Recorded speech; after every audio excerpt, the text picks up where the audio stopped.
혹시 지금 당신의 삶이 너무 무겁게만 느껴지나요?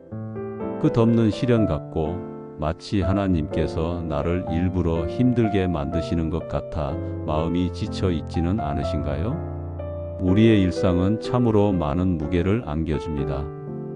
직장에서의 압박, 가정에서의 책임, 예기치 못한 질병과 사건들.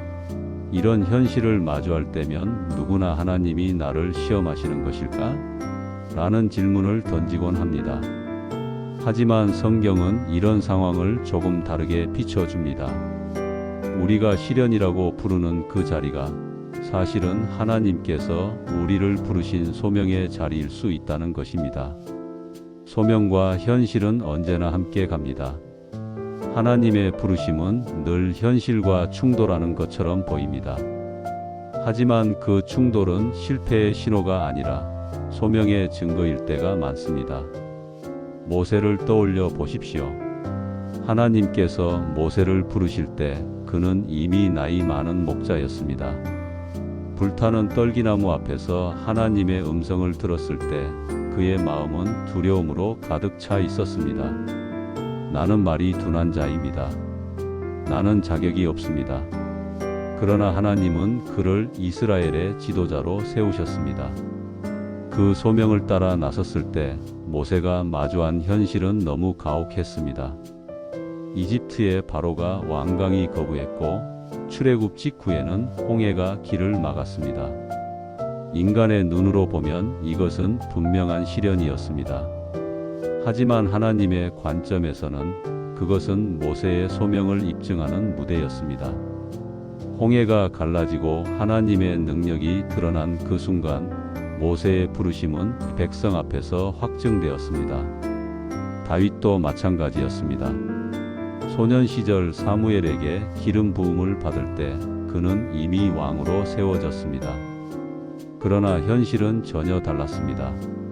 사울의 칼을 피해 도망 다녀야 했고 동굴 속에서 눈물을 흘려야 했습니다. 하루하루가 생존의 싸움이었습니다. 누군가 옆에서 본다면 이건 하나님이 다윗을 괴롭히시는 시련이야 라고 말했을지도 모릅니다. 그러나 하나님은 그 시간을 통해 다윗을 다듬고 계셨습니다. 훗날 다윗이 시편 23편에서 내가 사망의 음침한 골짜기를 다닐지라도 주께서 나와 함께 하신다고 노래할 수 있었던 것은 그 고난의 현실을 통해 하나님이 항상 함께 하심을 경험했기 때문입니다. 여러분, 소명은 언제나 현실과 맞닿습니다. 하나님께서 우리를 부르셨다면 그 길은 반드시 현실의 벽과 부딪히게 됩니다. 하지만 그 벽은 우리를 무너뜨리려는 장애물이 아니라 하나님께서 우리의 소명을 더 빛나게 하시려는 무대입니다. 그렇기 때문에 왜 이런 시련이 내게 왔을까? 라고 묻기보다 하나님께서 이 상황을 통해 무엇을 이루시려 하는가? 라고 묻는 것이 중요합니다. 혹시 지금 당신 앞에 홍해와 같은 벽이 가로막혀 있나요? 혹시 사울의 칼끝과 같은 위협이 당신을 괴롭히고 있나요? 그렇다면 이렇게 기억하시길 바랍니다. 그것은 단순한 시련이 아니라 하나님이 주신 소명 속에서 반드시 지나가야 할 과정일 수 있습니다. 그리고 그 과정을 지나고 나면 당신의 삶은 하나님의 능력을 더욱 선명하게 드러내는 증거가 될 것입니다. 시련이 아니라 길 위의 돌입니다. 우리가 겪는 현실의 어려움은 때로는 발목을 잡는 시련처럼 보입니다. 하지만 사실은 길 위에 놓인 돌과도 같습니다.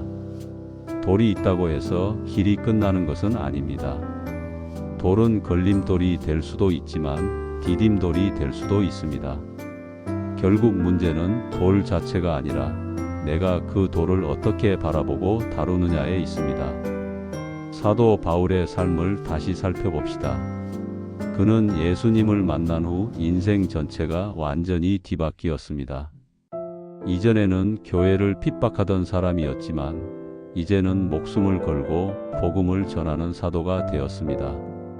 그런데 그 순간부터 그의 삶에는 끊임없는 어려움이 찾아왔습니다. 고린도후서 11장에는 바울이 겪은 고난의 목록이 장황하게 기록되어 있습니다. 매 맞음, 투옥, 굶주림, 배고픔, 배신, 목숨의 위협까지 인간적인 시각으로 본다면 그는 끊임없는 시련 속에 던져진 불행한 사람이었습니다. 그러나 바울은 그 고난을 그렇게 해석하지 않았습니다. 그는 빌립보서 1장 12절에서 이렇게 고백합니다. 형제들아, 내가 당한 일이 도리어 복음 전파의 진전이 된 줄을 너희가 알기를 원하노라. 바울은 감옥조차 시련으로 보지 않았습니다. 오히려 하나님이 자신을 통해 복음을 더 널리 전하시기 위한 기회라고 보았습니다. 여러분, 생각해 보십시오. 만약 바울이 그 모든 상황을 단순한 시련으로만 여겼다면 어땠을까요? 아마 복음을 전하는 일을 일찍 포기했을 것입니다. 그러나 그는 현실을 소명의 관점에서 보았습니다. 그래서 감옥도 강단이 되었고 상처도 간증이 되었습니다. 고난은 여전히 있었지만 그는 그것을 복음의 길 위에 놓인 돌멩이로 받아들였습니다. 그리고 그는 그 돌을 밟고 더 높은 자리에 올라갔습니다. 우리 삶에도 수많은 돌들이 놓여 있습니다. 경제적 위기, 인간관계의 상처, 진로의 불확실함, 건강의 문제들. 이런 것들은 쉽게 우리를 낙심하게 만듭니다. 왜 이런 시련이 나에게만 오는 걸까? 라는 생각이 들 때도 있습니다. 하지만 성경은 말합니다. 로마서 8장 28절, 하나님을 사랑하는 자, 곧 그의 뜻대로 부르심을 입은 자들에게는 모든 것이 합력하여 선을 이루느니라. 결국 그 돌조차도 하나님의 손에 들려 선을 이루는 재료가 될 수 있다는 말씀입니다. 제가 아는 한 청년은 대학을 졸업하고도 몇 년 동안 취업에 번번이 실패했습니다. 주변에서는 내가 운이 없다, 하나님이 널 시험하시는 것 아니냐라는 말까지 했습니다. 그러나 그는 포기하지 않았습니다. 오히려 그 시간 동안 하나님께 더 깊이 기도하며 자신을 준비시켰습니다. 그리고 마침내 그는 생각지도 못했던 길에서 문이 열렸습니다. 나중에 그는 이렇게 간증했습니다. 그 시간은 시련이 아니었습니다. 하나님께서 제 인생의 방향을 바꾸어 주시는 준비의 시간이었습니다. 그가 보았던 돌은 결국 하나님의 뜻을 이루는 발판이 된 것입니다. 사랑하는 여러분, 우리가 만나는 현실의 돌들은 결코 종착점이 아닙니다. 돌 앞에서 주저앉으면 그것은 걸림돌이 되고 믿음으로 밟으면 그것은 디딤돌이 됩니다. 선택은 우리에게 달려 있습니다. 오늘도 혹시 앞이 막힌 것처럼 느껴지십니까? 그렇다면 이렇게 고백해 보십시오. 이것은 하나님이 나를 쓰시기 위한 디딤돌이다. 지금은 힘들지만 이 과정을 지나면 하나님의 더 큰 계획을 보게 될 것이다. 길 위의 돌은 나를 넘어뜨리기 위해 있는 것이 아니라 하나님의 목적지로 더 깊이 이끌기 위해 놓여 있는 것임을 믿으시길 바랍니다. 현실을 파괴하는 열쇠는 시각의 전환입니다. 사람들은 종종 현실의 무게 앞에서 나는 왜 이렇게 불행할까? 왜 나만 이런 일을 겪어야 하지? 라고 묻습니다. 그러나 같은 상황 속에서도 어떤 사람은 절망에 빠지고 어떤 사람은 믿음으로 돌파합니다. 차이는 상황이 아니라 상황을 바라보는 시각에 있습니다. 성경은 우리의 질문을 바꾸라고 가르칩니다. 왜 이런 일이 내게 일어나는가? 에서 이 상황 속에서 하나님은 무엇을 이루시려 하는가? 로 바꾸라는 것입니다. 질문이 바뀌면 해석이 달라지고 해석이 달라지면 태도와 행동도 달라집니다. 이스라엘 백성이 광야를 지나던 시절을 기억해 보십시오. 그들은 애굽에서 해방되었지만 약속의 땅에 들어가기까지 긴 시간을 광야에서 보내야 했습니다. 그 과정에서 그들은 현실을 하나님이 우리를 버리셨다는 시각으로 해석했습니다. 그래서 원망했고 불평했고 하나님을 시험했습니다. 결국 그들은 약속의 땅을 눈앞에 두고도 들어가지 못했습니다. 그러나 여호수아와 갈렙은 달랐습니다. 그들은 똑같은 광야를 걸었고 똑같은 장대한 거인족을 보았습니다. 그러나 그들은 이렇게 고백했습니다. 여호와께서 우리와 함께 하시면 능히 그 땅을 취하리라. 같은 현실을 두고도 두려움으로 본 사람들은 낙심했지만 믿음으로 본 사람들은 소망을 품었습니다. 현실을 해석하는 시각이 그들의 운명을 갈라놓은 것입니다. 바울의 삶도 마찬가지였습니다. 빌립보 감옥에 갇혔을 때 대부분의 사람 같으면 하나님, 왜 저를 버리셨습니까? 왜 이런 억울한 시련을 주십니까? 라고 따졌을 것입니다. 그러나 바울은 감옥을 소명의 무대로 해석했습니다. 그는 어두운 감옥 안에서 찬송을 불렀습니다. 그 찬송이 울려 퍼질 때 옥터가 흔들리고 간수가 회심하는 놀라운 역사가 일어났습니다. 상황은 같았지만 시각이 달랐기에 현실은 하나님의 능력을 드러내는 통로가 되었습니다. 사랑하는 여러분, 우리의 현실도 그렇습니다. 직장에서 억울한 대우를 받을 때 그것을 단순한 시련으로만 본다면 마음은 쉽게 무너집니다. 그러나 그것을 하나님이 나를 더 큰 자리에 세우시기 위해 훈련시키는 과정으로 본다면 마음은 다시 힘을 얻습니다. 인간관계에서 상처를 받을 때도 마찬가지입니다. 그것을 왜 나만 이런 아픔을 겪어야 하지? 라고만 본다면 상처는 깊어집니다. 그러나 이것은 내가 하나님의 사랑을 더 깊이 배우고 용서를 실천하기 위한 기회라고 해석한다면 그 상처는 치유의 통로가 될 수 있습니다. 시각의 전환은 단순히 긍정적으로 생각하라는 자기계발식 조언이 아닙니다. 이것은 성경적 믿음의 태도입니다. 히브리서 11장은 믿음의 선진들을 이렇게 소개합니다. 믿음으로 아벨은 믿음으로 노아는 믿음으로 아브라함은 그들의 공통점은 눈앞의 현실을 현실 그 자체로 보지 않고 믿음의 시각으로 해석했다는 것입니다. 우리도 현실을 시련으로만 바라보면 쉽게 지칩니다. 그러나 소명의 눈으로 바라보면 그 무게조차 나를 성장시키는 자양분이 됩니다. 여러분의 삶에 어떤 상황이 있습니까? 혹시 지금도 마음을 무너뜨리는 현실이 있습니까? 그렇다면 이렇게 고백해 보십시오. 하나님, 이 상황이 시련이 아니라 소명임을 믿습니다. 제 시각을 바꾸어 주십시오. 그 고백이 현실을 파괴하는 첫걸음이 될 것입니다. 기억하십시오. 현실을 바꾸는 것은 환경이 아니라 시각입니다.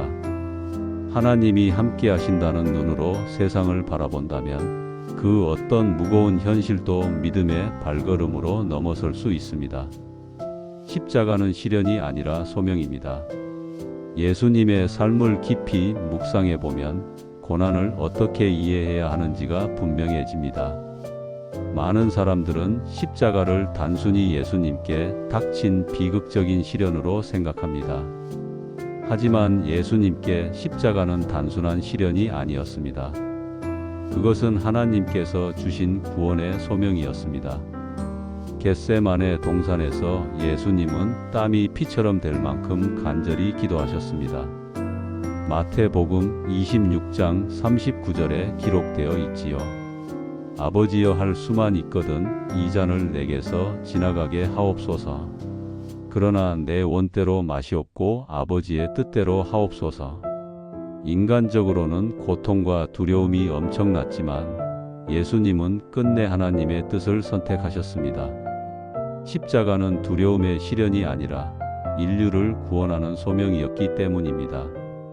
만약 예수님께서 십자가를 시련으로만 보셨다면 그 길을 끝까지 걸어가지 못하셨을 것입니다. 그러나 그 고난을 소명의 관점으로 받아들이셨기에 십자가는 절망의 상징이 아니라 구원의 길이 되었습니다. 그 결과 부활의 영광이 이어졌습니다. 우리의 삶에도 크고 작은 십자가들이 있습니다. 가정에서 감당해야 할 책임, 직장에서 마주하는 불공평한 상황, 믿음을 지키느라 감수해야 하는 손해. 이런 것들은 모두 우리 앞에 놓인 십자가처럼 보입니다. 사람들은 종종 이런 상황을 시련이라고 부릅니다. 하지만 성경은 우리에게 시각을 바꾸라고 말합니다. 그것은 단순히 시련이 아니라 하나님께서 내게 맡기신 소명의 일부일 수 있습니다. 요한복음 16장 33절에서 예수님은 이렇게 말씀하셨습니다. 세상에서는 너희가 환난을 당하나 담대하라, 내가 세상을 이기었노라. 이 말씀은 단순히 고난이 끝날 것이라는 위로가 아닙니다. 오히려 고난 속에서도 우리가 담대할 수 있는 이유는 그 고난조차도 하나님의 큰 승리 안에 포함되어 있기 때문이라는 선언입니다. 우리가 지는 십자가는 결국 부활의 영광으로 이어질 줄 믿습니다. 이제 우리의 삶에 적용해 봅시다. 직장에서 억울한 일을 당할 때 그것을 시련으로만 본다면 낙심할 수밖에 없습니다. 그러나 그것을 하나님이 나를 더 큰 책임의 자리로 세우기 위해 준비시키시는 소명으로 본다면 그 현실은 견딜 힘을 줍니다. 가정에서 갈등이 일어날 때도 마찬가지입니다. 왜 나만 이런 고통을 겪어야 하지? 라고 불평한다면 상처는 깊어집니다. 그러나 그것을 하나님께서 나를 사랑과 용서의 도구로 세우시려는 소명이라고 본다면 그 관계조차 회복의 기회가 될 수 있습니다. 심지어 건강의 문제, 재정의 어려움조차도 시각을 바꾸면 다르게 다가옵니다. 그것은 하나님께서 우리의 삶의 우선순위를 새롭게 세우고 진정으로 중요한 것을 붙들게 하시는 부르심일 수 있습니다. 사랑하는 여러분, 우리가 반드시 기억해야 할 것은 이것입니다. 고난은 반드시 지나갑니다. 그러나 그 과정에서 발견한 소명은 영원히 남습니다. 예수님의 십자가가 단순한 시련으로 끝나지 않고 인류 구원의 소명으로 이어졌듯이 우리의 현실도 마찬가지입니다. 그러므로 오늘 이 말씀을 붙잡고 이렇게 고백하시길 바랍니다. 이것은 하나님이 나를 버리신 시련이 아니다. 이것은 하나님이 내게 맡기신 소명이다. 이 고백이 우리의 시각을 바꾸고 무너질 것 같은 현실을 뚫고 나아가게 하는 믿음의 열쇠가 될 것입니다. 그리고 그 고백이 쌓여서 결국 우리의 삶은 하나님의 영광을 드러내는 간증이 될 것입니다. 끝으로 기억하십시오. 고난은 반드시 지나갑니다. 그러나 소명은 남습니다. 오늘도 하나님은 여러분을 소명 가운데 부르고 계십니다.